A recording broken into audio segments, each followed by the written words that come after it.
Dando continuidade às abominações que Deus mostrou a Ezequiel que estavam acontecendo em Jerusalém, no templo, com as pessoas ali, vamos ler agora esse texto aí, Ezequiel 8, 8 a 9. E disse-me: Filho do homem, cava agora naquela parede. E cavei na parede, e eis que havia uma porta.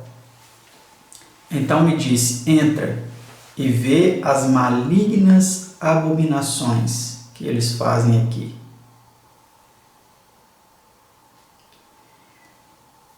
E entrei e olhei, e eis que toda forma de répteis e animais abomináveis e de todos os ídolos da casa de Israel estavam pintados na parede em todo o redor. Ezequiel 8, 10. Então imaginem a cena. Ezequiel olhou e viu ali na parede pintado tudo quanto é abominação. Répteis, ídolos detestáveis que a casa de Israel estava cultuando. Animais imundos, bestas feras, que eles estavam ali pintando nas paredes, fazendo daquilo objeto de culto, de reverência.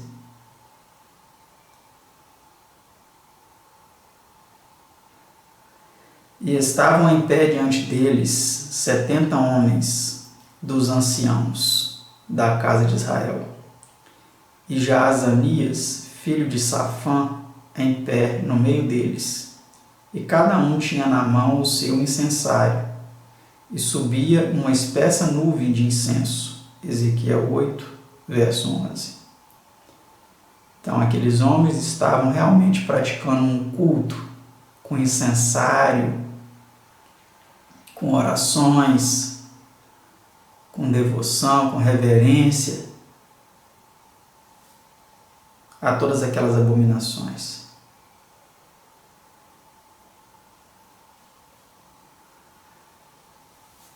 E a narrativa ela continua dizendo o seguinte: Então me disse: Viste, filho do homem, o que os anciãos da casa de Israel fazem nas trevas, cada um nas suas câmaras pintadas de imagens? Pois dizem: O Senhor não nos vê, o Senhor abandonou a terra. Ezequiel 8, verso 12. E a narrativa continua assim: E disse-me: Ainda tornarás a ver maiores abominações que estes fazem. E levou-me à entrada da porta da casa do Senhor, que está do lado norte, e eis que estavam ali mulheres assentadas, chorando a Tamuz. Ezequiel 8, 13 a 14. Então não bastasse todas aquelas coisas, todas aquelas abominações, mais abominações ainda foram mostradas a Ezequiel. Foi uma pancada atrás da outra, foi uma decepção atrás da outra. Agora foi mostrada a ele mulheres ali chorando a Tamuz. Você sabe quem é Tamuz? Aqui nós temos um achado arqueológico, uma escultura aí, de Tamuz. Nós temos uma outra aí do lado de Astarte.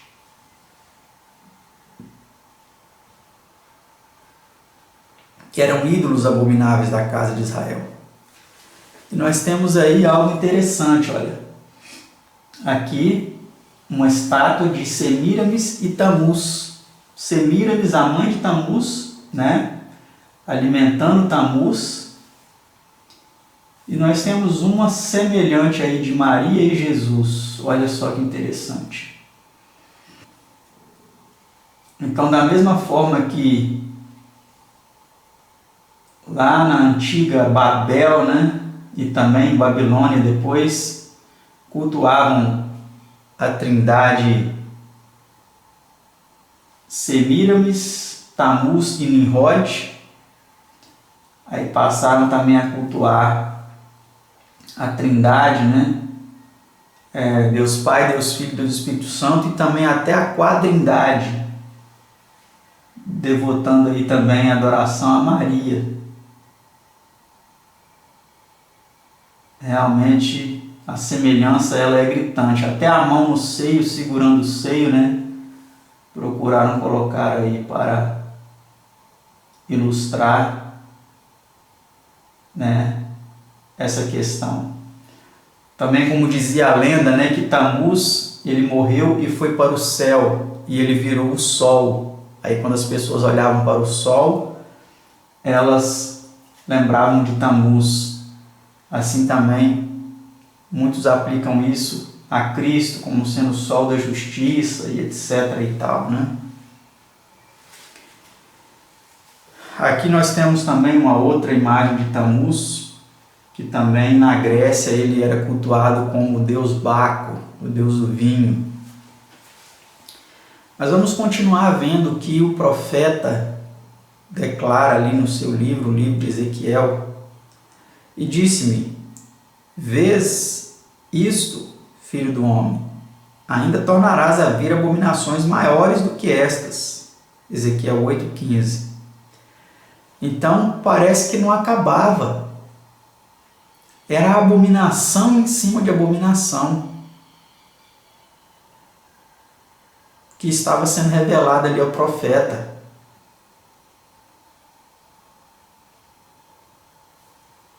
Vamos ver o que continua o texto dizendo.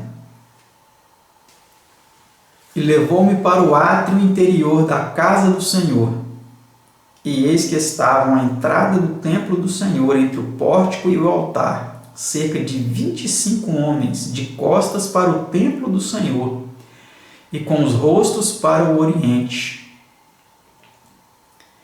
E eles, virados para o oriente, adoravam o sol. Ezequiel 8, verso 16. Então agora aqui mais uma abominação foi mostrada ao profeta. 25 homens, virados de costa para o templo de Deus, olhando para o oriente, adorando o sol.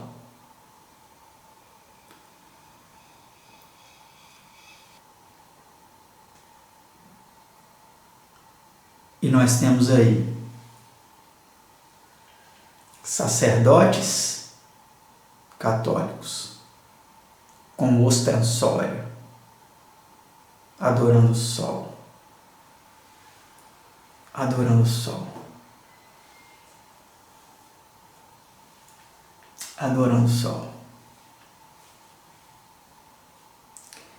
Então me disse: vês isto, filho do homem? Há porventura coisa mais leviana para a casa de Judá do que tais abominações que fazem aqui? Havendo enchido a terra de violência, tornam a irritar-me. E ei-los a chegar o ramo ao seu nariz. Ezequiel 8,17. Que era um ditado que existia na época, né? Chegar o ramo ao seu nariz.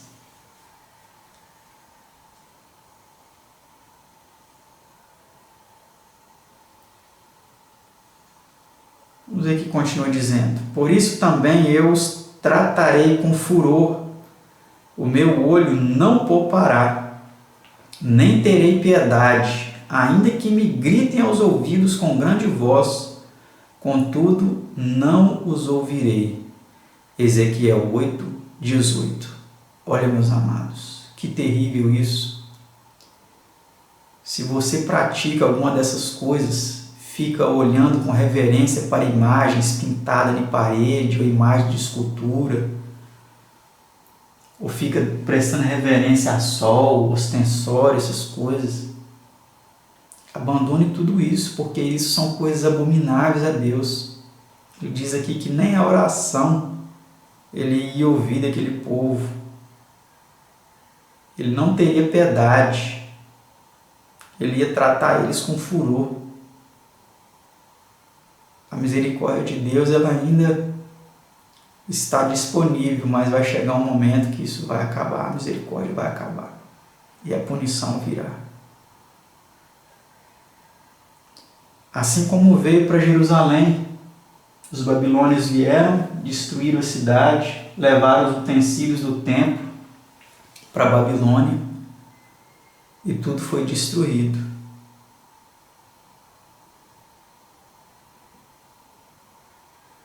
A história ela vai se repetir.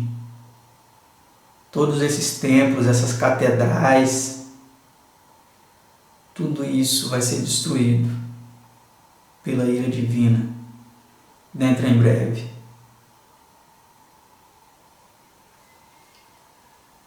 Vamos ver o que continua dizendo o profeta Ezequiel. Mas quanto àqueles cujo coração se compraz em seus ídolos detestáveis e abominações, eu farei recair sobre as suas cabeças as suas obras, diz o Senhor Deus. Então, meus amados, todos esses ídolos, que nós temos uma representação da trindade egípcia, né? Ísis, Osíris e Horus. Aqui nós temos o bezerro de ouro que o povo de Israel cultuou. Aprenderam com os egípcios. Eles que cultuavam bezerros, né? Tinha um deus lá que era uma representação de um bezerro. E aí o povo de Israel aprendeu esse tipo de culto idólatra. E aí depois começaram a cultuar também a Será. Aqui tem uma estatueta da Diana dos Efésios, que é bem semelhante à Será, tá vendo? E aqui nós temos outras, olha. Estatuetas e mais estatuetas. E essas estatuetas, eles são diferentes dessas aqui, meus amados? É diferente? Ou eles estão copiando? A história está se repetindo? O culto pagão dentro da igreja. Há centenas de anos atrás, a igreja começou a absorver o culto pagão. Com as benemerências ali de Constantino, né? Sendo tolerante com o cristianismo. Mas o que adiantou a tolerância de Constantino com o cristianismo se o seu propósito ainda foi mesclar paganismo e cristianismo? Trazendo todas as abominações do paganismo para dentro do cristianismo? O que adiantou? Tá aí, ó, tudo foi copiado. Ídolos detestáveis e abominações. Farei recair sobre as suas cabeças as suas obras, diz o Senhor, Ezequiel 11, 21. Será que aquilo se aplicava somente para o antigo Israel?